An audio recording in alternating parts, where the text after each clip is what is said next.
আমি আপনাদের বন্ধু মিতালি। আমার কুকিং ল্যাবে আপনাদের স্বাগত। একটা নতুন খাবারের সঙ্গে পরিচয় করাবো। বন্ধুরা, আমি মিতালি, আমার কুকিং ল্যাবে আপনাদের স্বাগত। আমি আজকে পনির পোলাও বলুন, ফ্রাইড রাইস বলুন, পনির দিয়ে করব একটু। আর এইটা সেই জন্য আমি এই পনিরে একটু নুন, চিনি আর লঙ্কার গুঁড়ো, কাশ্মীরি লঙ্কার গুঁড়ো মাখিয়ে নিয়েছি। আপনারা এমনি লঙ্কার গুঁড়ো দিতে পারেন, আমরা ঝাল কম খাই সেই জন্য দিইনি। এইটাই মাখিয়ে রাখলাম। আর তার জন্য এখানে ফোড়নের জন্য রেখেছি এলাচ, দারচিনি, তেজপাতা, এখানে কাজু কিশমিশ রয়েছে, এখানে গাজর গ্রেট করে রেখেছি, এখানে ক্যাপসিকাম আমি ছোট ছোট টুকরো করে কেটে রেখেছি, 2 রঙের, সবুজ আর হলুদ এটা। আর এরপরে আমি মূল রান্নায় যাব, তখন দেখিয়ে দেবো।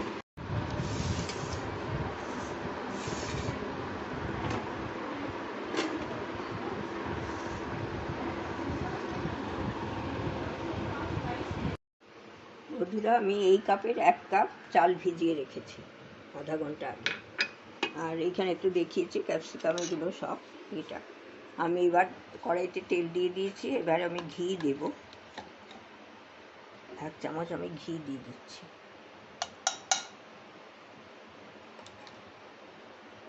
তারপরে আমি এই যে পনিরগুলো যে মেখে রেখেছি ওইগুলো আমি দিয়ে দিচ্ছি। খুব হালকা একটু ভেজে নেবো সামান্য।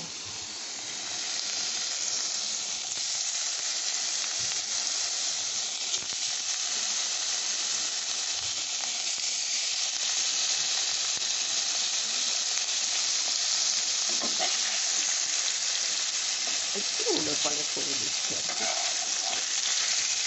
আমি নিরামিষই করছি আজকে। আপনারা ঠাকুরের ভোগেও এটা দিতে পারেন, খুবই ভালো হয়। গোপালকে দেন, যে কোনো উপোসের দিনেও খেতে পারেন করে, খুবই ভালো। এটা আমি এরপরে একটু নাড়াচাড়া করলাম, একটু তুলে নেবো এটা। বন্ধুরা, আমি কড়াইতে ঘি দিয়ে আমি এলাচ, দারচিনি, তেজপাতা, কাজু কিশমিশটা দিয়ে দিলাম, দিয়ে হালকা একটু নেড়ে নিচ্ছি। কিশমিশটা একটু ফুলে উঠলে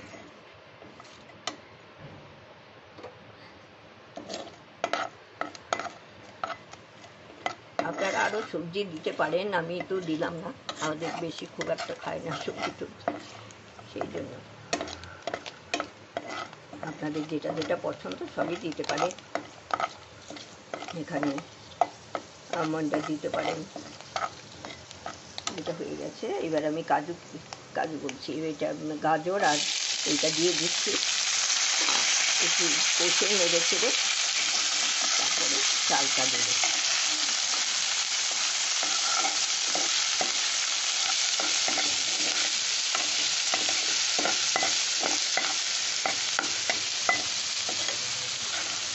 আমি অল্প অল্পই দিলাম, খুব একটা বেশি করছি না, আমাদের তো লোকও একটু নেই, সেই জন্য অল্প অল্পই করি।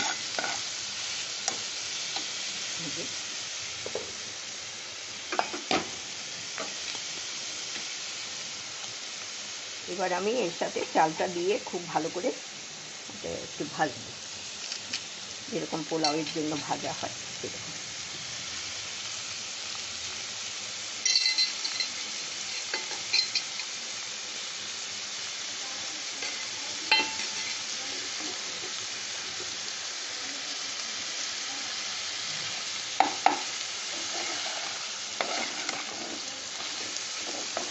এটা একটু আঁচটা বাড়িয়ে দিয়ে একটু ভেজে নিই।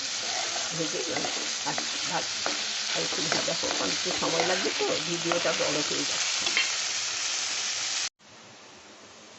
বন্ধুরা, আমার এই ভিডিও বলছি, আমার চালটা তো ভাজা হয়ে গেছে, আমি আঁচটা কমিয়ে দিয়েছি। এইবার আমি একটুখানি গরম মশলা, শাহি গরম মশলা গুঁড়ো দিয়ে দিচ্ছি।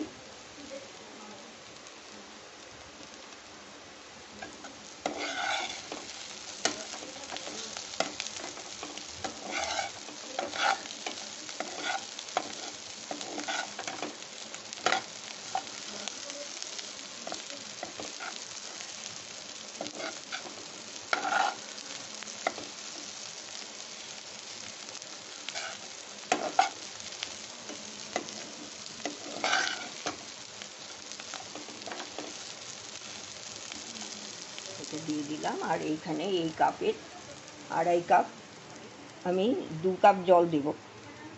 1 কাপ চালে 2 কাপ জল। আর আমি একটুখানি সামান্য একটু বেশি দিচ্ছি, একটু পুরনো চাল।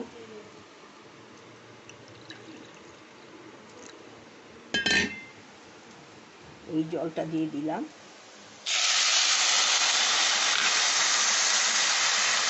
এক কাপ দিলাম,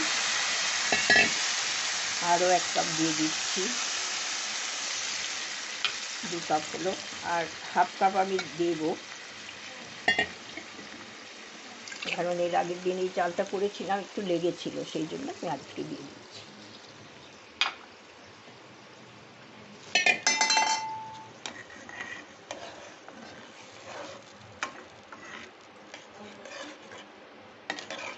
এটা গরম মশলাটাও দিয়ে দিয়েছি। এবার আমি নুন দিয়ে দিচ্ছি।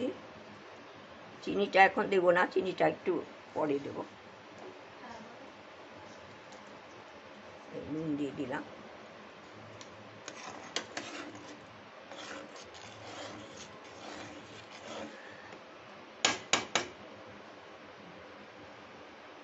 আর এই পনিরগুলো আমি দিয়ে দিচ্ছি, ধীরে ধীরে সাজিয়ে দিচ্ছি পনিরগুলো।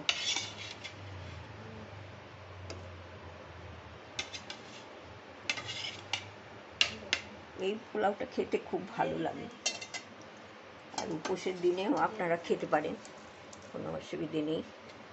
তারপরে গোপালের ভোগেও দিতে পারেন, ঠাকুরের ভোগ করলে দিতে পারেন এটা।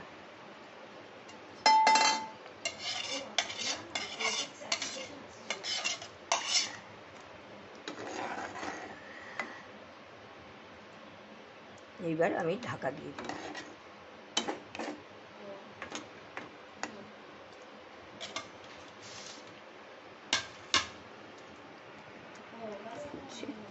এবার আমি ঢাকা দিয়ে দেবো। ঢাকা দিয়ে একটু কম আঁচে রেখে দিচ্ছি। বন্ধুরা, এই যে আমার তো এইটা ঢাকনাটা খুলেছি, এগুলো হয়ে গেছে, একবারে ঝরঝরেই হয়েছে। আমি একটু স্ট্যান্ডিং টাইমে রাখবো 10 মিনিট ঢাকা দিয়ে, তারপরে আপনাদের কাছে পরিবেশন করব। এটা রেখে দিচ্ছি, ঢাকা দিয়ে রাখছি। বন্ধুরা, আমার তো হয়ে গেছে, আমি আপনাদের কাছে সার্ভ করে দিলাম পনির ফ্রাইড রাইস, নিরামিষ পনির ফ্রাইড রাইস। এর মধ্যে আপনারা যদি নিরামিষ না করেন, এর মধ্যে একটু পেঁয়াজ বেরেস্তা টেস্তা ছড়িয়ে দিতে পারেন, ভালোই লাগবে। এটাও খেতে খুবই ভালো হয়, গন্ধটাও খুব ভালো বেরিয়েছে। আর এটা আপনারা উপোসের দিনে খেতে পারেন, তারপর ঠাকুরের ভোগেও দিতে পারেন, গোপালের ভোগে এটাও খুব মানাবে, খুব ভালো লাগবে। দেখবেন পুরো ভিডিওটা, আপনারা তো করেননি, আমি আজকে করলাম, তাই আপনাদের সাথে শেয়ার করলাম। আশা করি ভালো লাগবে। ধন্যবাদ।